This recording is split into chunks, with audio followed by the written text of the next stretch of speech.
You've probably clicked on this video because you're feeling a degree of frustration in your dating life. Perhaps you're worried that men will always choose the quintessential hot yoga teacher over somebody like you. Let's have a little look at what men really find attractive and what helps them to choose a partner.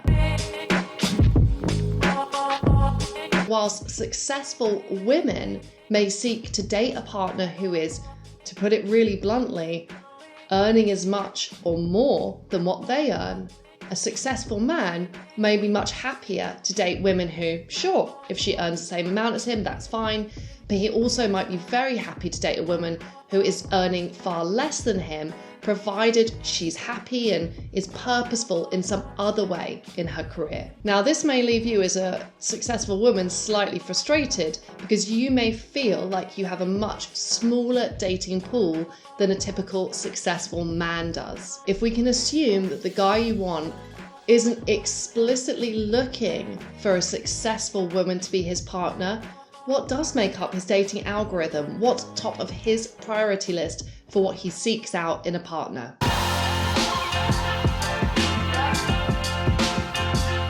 Before we all get angry, let's not lambast men for wanting to be physically attracted to their partners. This is a romantic relationship after all, and I think it's okay for physical desire to be part of that relationship. And equally, all men are different.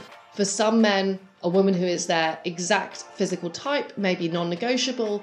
For other men, they'll be more focused on a woman's personal qualities and how they uniquely connect to her.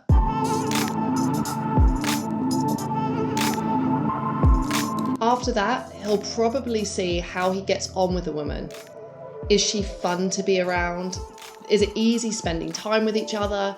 Do they like doing the same things? Is she equally excited to go on a roller coaster? Does she love playing tennis on the weekends? Is she also a big fan of horror movies?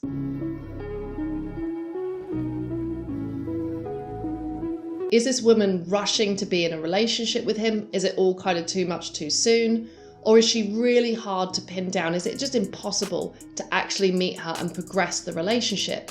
Does she get on with his friends and family?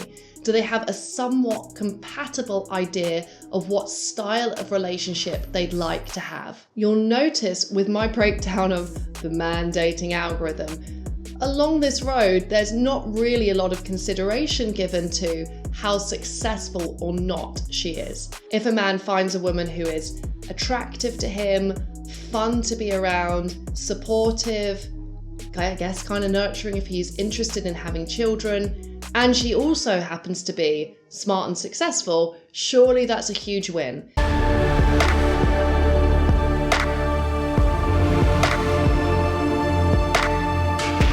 First of all, don't allow yourself to enter into the mindset that men simply don't like you because of your success or because he's intimidated by you. In fact, if you look around, both in your personal life and even in celebrity life, shout out Amel Clooney, there are plenty of examples of men who choose to be in loving relationships with women who are successful.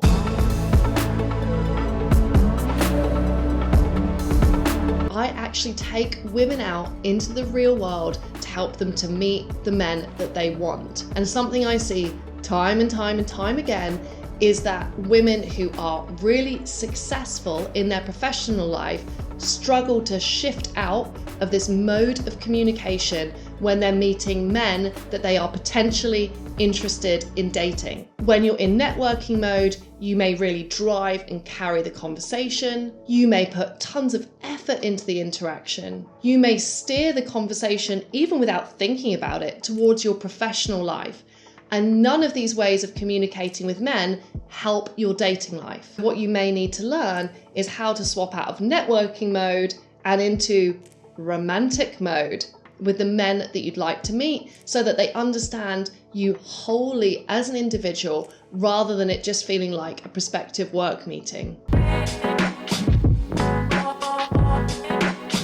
If he's not on board with who you are, then you should refocus your efforts on meeting all the many, many men who will be.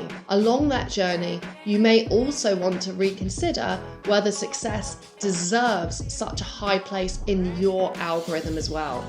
There are plenty of great relationships out there for you, but remember, your type at the moment is just a hypothesis.